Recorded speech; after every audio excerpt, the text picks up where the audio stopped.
Inuna muna natin yung hotdog na iprito. So, piniprito po natin yung hotdog.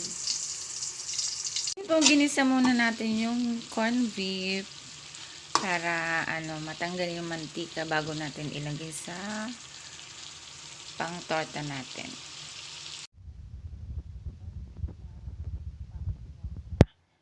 Yan, haluin na lang natin guys. Painit muna ulit tayo ng mantika. So, tingnan na mainit. So, mainit na po. So, maglalagay na tayo.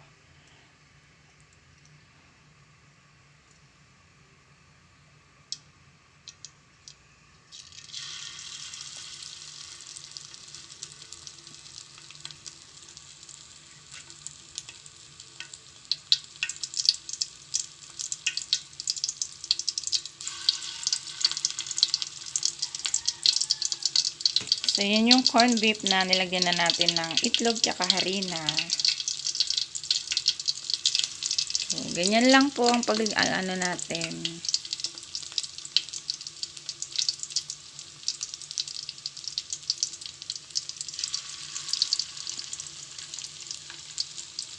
So, yan. Piniprito na po natin yung corned beef na nilagyan natin ng harina.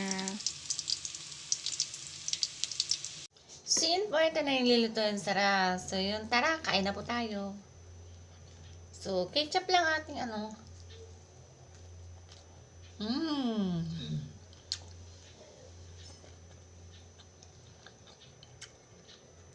So, masarap naman. Perfect sa pang-agahan.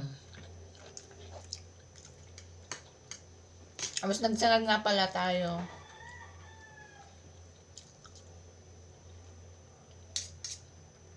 Kain po. Mabubusog na naman tayo nito. So, yan pa yung bagong recipe ko. Tortang corned beef.